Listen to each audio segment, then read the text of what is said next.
Good morning, students. So today we are moving towards this topic, organ and organ system in animals from unit 2, right? So do you remember about the previous topic? The previous topic is and tissue level of organization, right?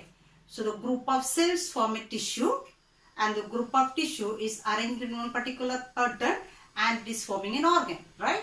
And group of organs form an organ system, right? So last chapter we have discussed regarding the tissue and this chapter we have to discuss regarding this organ and organ system, fine? Okay.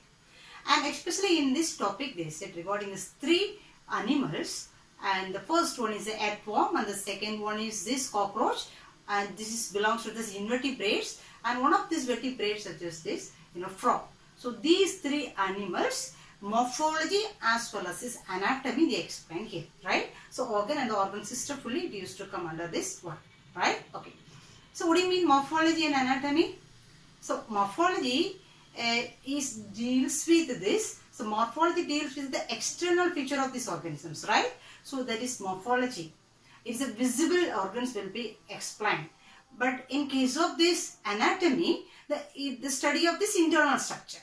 Am I right? So there is a morphology as well as this anatomy. Okay. So based on this, the first animal we could see that is this earthworm, right? Earthworm. Clear? Okay. And let us see. So earthworm, the scientific name is Lambito morti, right? Lambito morti, scientific name, right? Okay. And its classification is given there. So scientific classification for this earthworm, do you remember? This phylum is Annelida, right? So earthworm belongs to the phylum Annelida and class Oligochaete, order Haplotoxida, and genus Lambito, of course, species is Marti. That's why we used to call it as a Lambito Marti, right? Okay. And there is a common Indian earthworms. Right? So the three names they are given which is found in India. These are the earthworms found in India, right? The first one is a Lambito morti. Second one, Perionyx excavatus. Third one is this Metaphyne posthuma, right? So this is a three common Indian earthworms, right? Okay. And the classification of earthworm based on its habitat. Usually where these earthworms used to live. So the earthworm used to live in the moist surface of this earth where this decaying organic matter is found, right? So there it used to live, right? So, and it is one of the character of this earthworm, they should say it is nocturnal in habit. Do you know what is nocturnal in habit? Nocturnal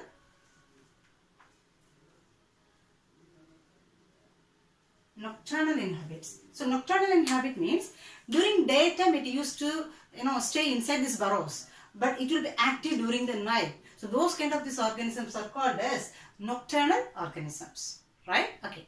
And one more point they said regarding this earthworm, it is a friends of worm. I hope you may learn it in the lower classes, right? Who is the friends of worm and we may learn it. It is earthworm, right? So why it is known as a friends of worm? Because earthworm is taking the holes inside this earth, right? So it makes this burrows inside, so the air can move inside this surface of this land easily. That's what it will support the growth of these plants. That is one of this reason they say. Another one, this digestive waste of these earthworms. So the earthworms will release the digestive waste, that is known as the worm casting, that we will learn later. Worm casting. So this is one of the best fertilizer they said. This also, it is promoting the growth of these plants. That's why they said the earthworms are friends of farm. Right? Okay. And now we can come. So there is, based on this habitat where it is surviving or living, they are classifying into the three types. Right? Okay. Among them, the first one is epigeics. Means these kind of these earthworms used to survive on the surface of this earth. Right? So there is a epigeics. So example they said it is Perionyx excavatus is one of the epigeics type. It used to live on the surface of this earth, right? Okay. And the second type is Anisix. Anisix means, example, Lambito morti is Anisix type. They said it used to live in this and first layer of this earth, below the earth, right? Not deeply, first layer of this earth. So that is called it is Anisix, right? And third one is Endogeics. Endogeics means it is living in under the earth, just below this surface. It is living under the earth. It makes this long burrow inside this earth, right? There it used to survey. And example they said, so Octochitona thurstoni. Octochitona thurstoni is this one of the example for this endogenic type, endozoic type. Have you got? So there is 3 types of this earthworms. They are classified based on its habitat. Have you got me? And now we can come to this morphology and this anatomy of this, the first animal, that is earthworm. Have you got? It is one of the invertebrate, right? So let us see the morphology first. Okay. So externally, what are the things we can say? It is long. If we observe external features, just we can say it is long, right? And cylindrical body, right? Long and cylindrical and narrow, very narrow. Am I right? Long and cylindrical and very narrow type, right? Okay. And the color, they said it is a light brown in color. Light brown in color, right? And the length, listen the length. So the length is 80 to 210 millimeter in length. 80 to 210 millimeter in length. And the diameter is 3.5 to 5 millimeter, right? Okay. And listen, of course we know it is this earthworm is made up of lot of segments, right? Lot of segments. Approximately they say 165 to 190 segments will be there in this. 160 to 190 segments will be there, right? So this is very basic things we can say in our external ways, right? And let us see about this. What are this other organs or other visible part is present in this earthworm, right? Okay, listen. As we said, it is light brown in color, right? And it is made up of a lot of segments, right? It is made up of a lot of segments. Around 165 to 190 segment is there, but here I have drawn only 21 segments alone, right? Okay. And listen, what are the things is there? This is actually one view I have drawn here. Dorsal view and the ventral view is there, but I have drawn only view. It is a ventral view. Maximum we can say most of this ventral parts only I marked here. Like, okay. And listen, if we imagine as a dorsal view, what do you mean dorsal? So if you take Unarthwam, this is dorsal and this is dorsal side and this is ventral side. Have you got dorsal part as well as this ventral part? And first we can see what are these organs will be there in this dorsal region. Have you got me? Okay. So dorsal region, if you see, so first of all there is it consists of one mid-dorsal line. Can you notice this red color line? In the dorsal side, one mid-dorsal line will be there. Okay, it's one mid-dorsal line. First one. Second one there is and it consists of this dorsal pores. Can you notice? I said it is around 165 to 190 segment is here. But only few segments we have drawn. Till 121 we have drawn here. And here there is in the dorsal side, near this mid-dorsal region, from the segment number 10 onwards, there is a dorsal pore. Can you notice? Dorsal pore is there. So what do you mean pore? The hole will be there, right? So the dorsal pore will be there in this mid-dorsal line from 10th segment onwards. So the use of this pore is, this annelids consist of this xylem, right? True xylem is there. And the xylem consists of the coelomic fluid, right? So this coelomic fluid will come out through this dorsal pores. It will come out through this dorsal pores. Because of that, what will happen? This will make the body always moist. So this will give one moist nature to the body. So this is useful for this protection of this body from this, microbes. Have you got? That is the use of this dorsal pores. Okay. And then we can go for this ventral view. And one more point we can say here, it is from segment number 14 to 7. It is one of the very important region. From segment number 14 to 17. Right? So it consists of this segment consists of this one hard and thickening part. This part alone will be hard and thickened. Okay, mainly it is involving in this reproduction process. That we will explain clearly what is the use of this part. Okay, this name of this part is called clitellum. Clitellum. Have you got? Clitellum. Okay, this part mainly involved in the reproduction. Have you got? So that is present in this 14 to 17. This is present in both the sides. This is present in both the sides, means dorsal side also it will be there, as well as ventral side also it will be there. Have we got? Okay. Then one more thing we can say. So here this first segment. So from 1 to 21 I have drawn here. The first segment is called as peristomium. Stomium means mouth actually, right? So peristomium. The first segment is called peristomium because the first segment possesses this mouth. Right? So they said this is peristomium. Okay. And from this peristomium, one outhanging is there. One outhanging is there. So this is called prostomium. Like a lips. So this is mouth and this is the lips. So the mouth is present in the first segment. Have you got? The mouth is present in the first segment. So that mouth is called as a peristomium. And along with this peristomium, one outhanging is there. That is known as prostomy. It is a lips. So mouth and lips. Have you got? So this peristomium is mouth as well as prostomy means lips. Understand? Okay. And the last segment, where the last segment is called as anus. So the last segment anus is called as pygidium. Right? The last segment anus is known as pygidium. Right? Okay. Then one more point regarding this.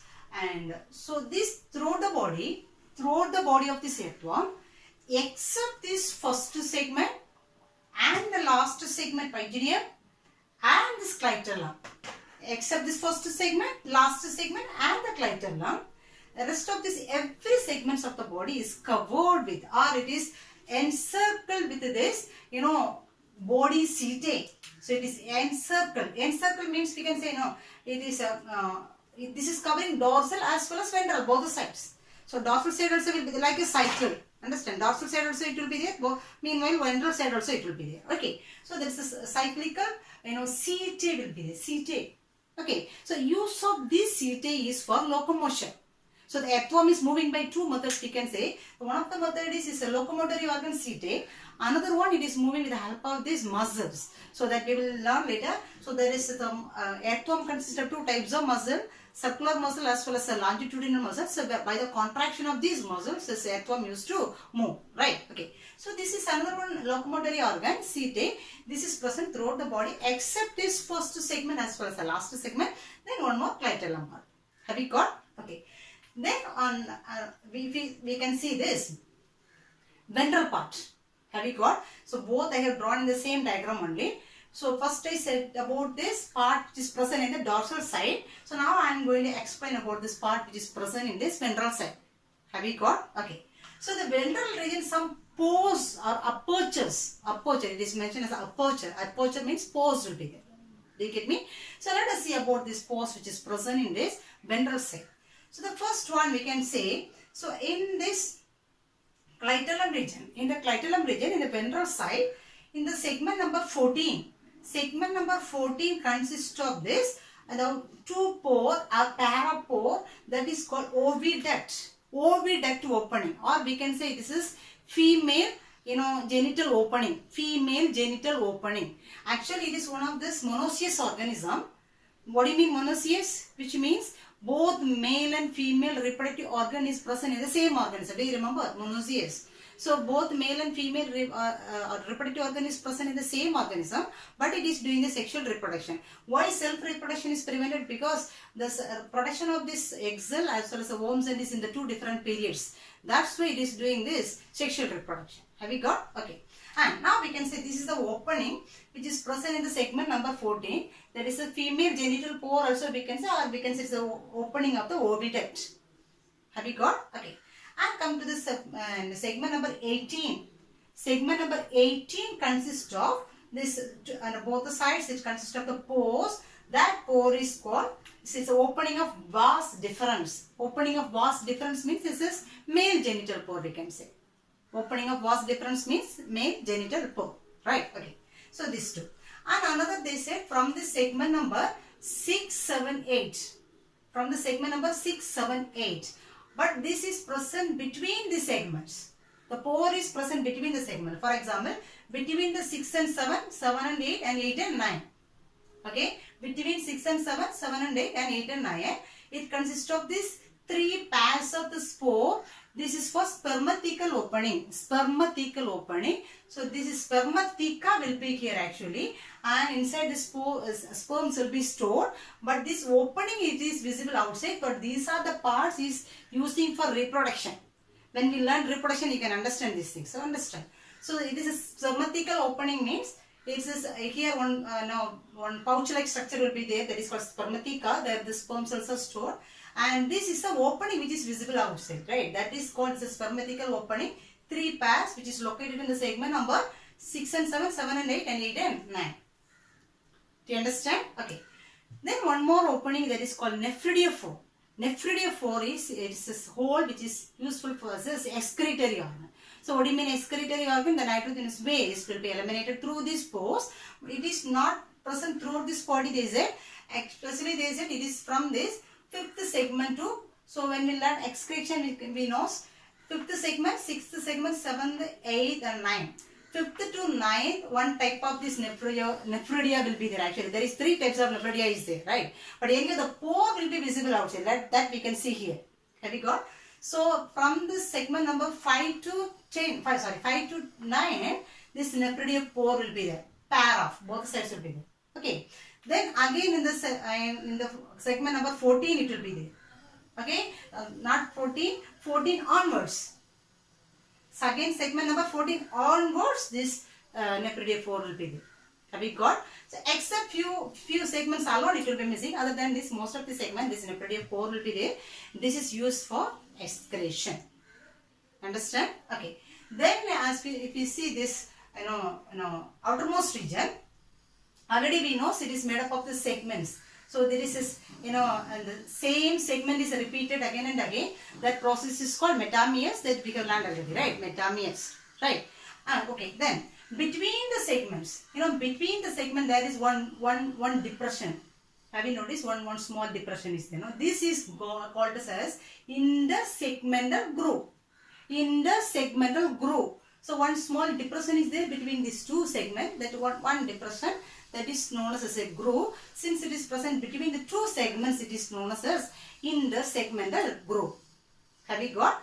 Internally, this one segment is separated from another one by this cross wall called septa. Am I right? Cross wall called as septa. So externally we can see small grooves will be there, but internally we can say each adjacent segments are divided by this cross wall called as septa. Okay. And this is this body seated structure.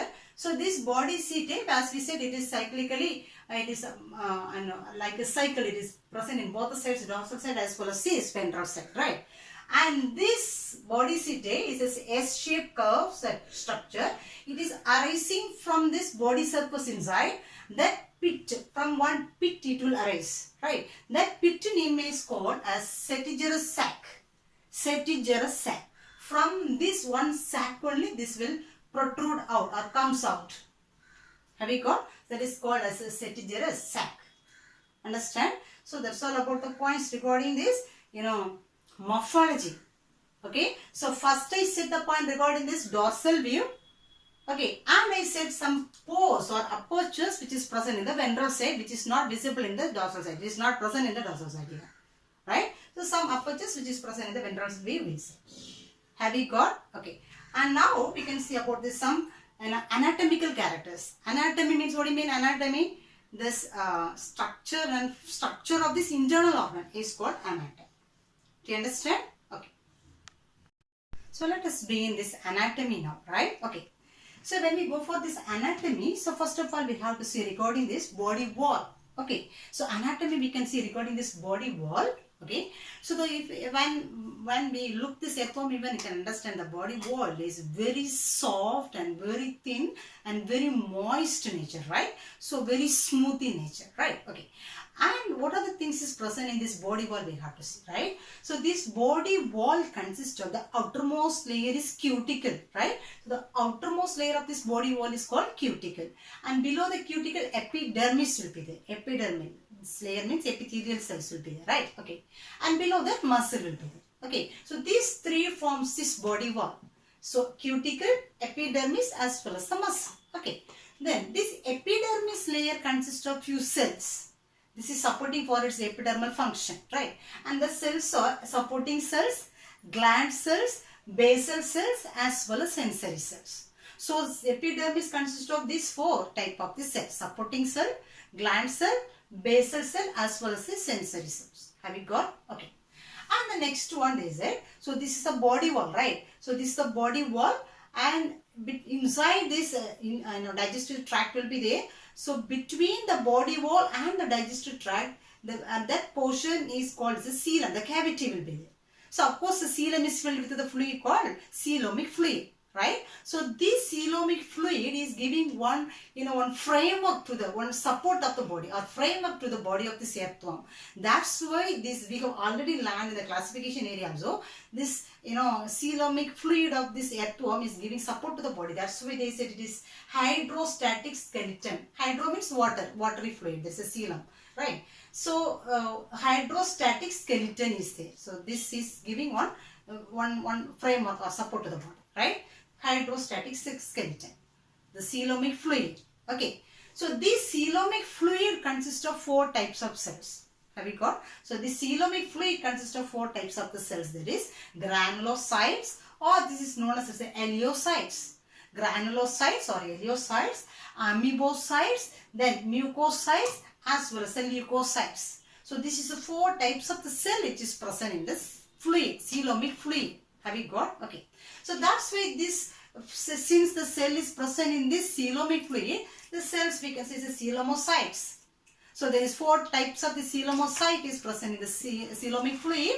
That is granulocyte, amoebocyte, mucocyte as well as the leukocytes. Have you got? Okay. And what is the function of this coelomic fluid? So the first one, they said it is giving immunity to the body. Of course, you know what is immunity, right? It is giving one, protection to the body from this, germs, right? Okay. Then it is helping for the regeneration. So regeneration means the growth of this lost body parts. That is called as a regeneration. Then healing of wounds. So if there is any part is injuries happen, so this is giving the healing. The body fluid is giving the healing, right? Okay. So that's all about this body wall. There's little information regarding this body wall. And another one topic we have to see actually is a respiration.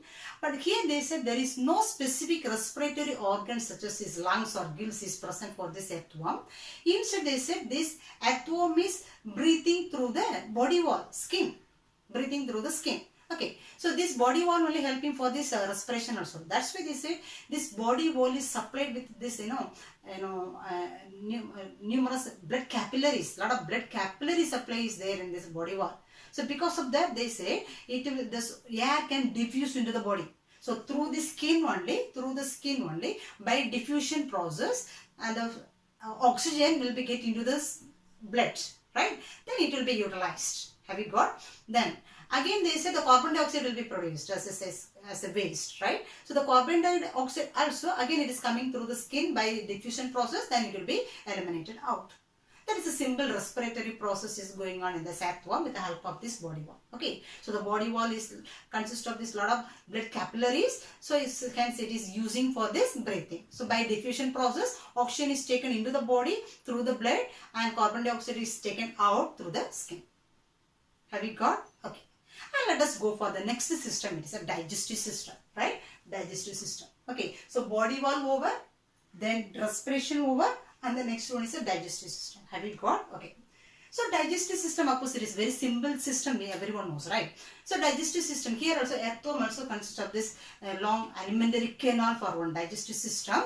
So we also have one long alimentary canal. It starts from the mouth and it may end with the anus, right? So here also, of course, it also consists of one long and alimentary canal. So this alimentary canal starts from the mouth and it ends with the last segment called anus. Have you got? Okay. And let us see. So the mouth, already we said the mouth is present in the first segment, right? So the mouth. Okay. And one outer hanging is there, that is called as a lips. Okay, prostomium. Mouth is known as, it's a peristomium, right? Okay. Okay, so here mouth, so this mouth, through the mouth it is, receiving or ingestion. The food is taken into the body. Then it is passing through the next part, it is called buccal cavity. Buccal cavity. We also have the aftermouth buccal cavity is there, right? Okay. So here buccal cavity. So this mouth and the buccal cavity is present in the segment numbers 1 and 2. And can you watch? Segment number 1 and 2 consist of this buccal cavity. Okay. And the next, this buccal cavity will open into the next part called as a pharynx. Okay, pharynx. So this pharynx is present in the segment number 3 and 4. Pharynx is present in the segment number 3 and 4. And along with this pharynx, it consists of pharyngeal glands or salivary glands. Pharyngeal glands or salivary glands. This is secreting the enzyme. So this enzyme is helping for the digestion of the food for this earthworms. Have you got? Okay. Then this pharynx is leading in one short narrow tube that is called esophagus.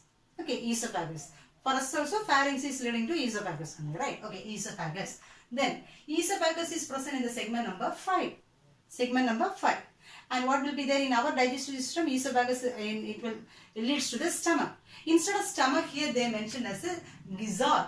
Gizzard, right? So this is present in the segment number 6. Gizzard is present in the segment number 6. So what will be going on in our stomach? So the food will be digested very well inside the stomach, right? Okay. The same here also. Actually, this earthworm is taking this, its nutrients from the soil, right? So from the soil. So that's why it has to take it along with the soil also. So everything may go inside, right? So every food particles has to grind very well here in this gizzard part. Here it will be grinded very well. Grinded very well, right? After grinding, it will become as one, macromolecules will become as a micromolecules. Macro complex molecules may become as one micromolecules after the grinding, right? Then it is passing through the next long tube. It is called intestine, right? Intestine. So the intestine starts from the 7th segment, and of course it may end with the last segment called anus. Okay, so it is passing through here, and they said, so this intestine, the dorsal wall. So dorsal wall of this intestine, the dorsal wall of this intestine consists of high blood supply. Consists of the capillary, so high blood supply will be there. That's why it is supporting this, this intestines to absorb the nutrients from this for digested food particles. So in our digestive system also, small intestine only absorption is going on. The nutrients will be absorbed in the small intestine by the light. Do you remember? Okay. The same here also they said. So this typhloid. So listen. So this small intestine dorsal wall consists of some folding. Okay, and it is rich with some blood supply also. So this folding is called typhloid. Typhloid. So because of this nature, they said it is helping us, supporting for this absorption of these nutrients from the digested food. Have you got? And this it will be absorbed and it is utilized by this. It is passing through the blood circulation again. And finally, the undigested food waste will be coming in the form of this worm casting. Worm casting. Okay, worm casting. So this worm casting will be eliminated out through the anus. Do you understand? So this worm casting is already, as we said already, it is one of this very good fertilizer. Understand? Okay. So that's all about this digestive system. Okay. So in this anatomy we said body wall and its respiration as well as the digestion also. Okay. So digestion starts from this mouth and ends with the anus. The regions within this is mouth open in the buccal cavity. Buccal cavity open in the pharynx. Pharynx consists of pharyngeal glands. Pharynx open in the esophagus. Esophagus open into this gizzard. Gizzard open as this, leads as this intestine. And the folding of this intestine is called as a typhloid, which is helping for the absorption of these nutrients from the food. And this base will be coming in the form of this worm casting. And this is coming out, eliminated out through this anus. Have you got? Okay. So the rest of this systems that we can see in the next class. But one more information I have to say regarding this previous class portion. One differentiation between this elastic fiber as well as this elastic connective tissue I could give now. Just I will write it down. Just you note it and learn. Okay. So we can just note down. Okay. So listen, in the previous class. So one of the question number 9 it is, and the differentiation between this elastic fiber and the elastic connective tissue. So this is a note for that, just you write it down. Okay. So listen, elastic fiber is the type of fiber present in the matrix of the connective tissue. Have you got? So there is 3 types of the fiber we said. That is this and elastic fiber, reticular fiber as well as a collagen fiber, right? So elastic fiber is one of the fiber. It is present in the matrix of this connective tissue. What do you mean matrix? Matrix consists of cell, fiber as well as this ground substance. So except cell, ground substance and this fiber only we said matrix. So this fiber is present in the matrix. Have we got? Okay. But in case of this elastic connective tissue, it is one of the type of elastic connective tissue is one of the type of this dense connective tissue. So dense connective tissue, the connective tissue we have classified into three, that is loose connective tissue, dense connective tissue as well as this specialized connective tissue, right? So there and elastic connective tissue is one of the type of this dense connective tissue. Okay, and it is present in this large artery, vertebral column and bronchial tube also. Okay, but both we can say it is, since it is elastic in nature, which means it could stretchable and it can recoil also, right? So this note you write it down and go for it. Okay, so next class we can meet in this next anatomical part of this ectome. Okay, thank you.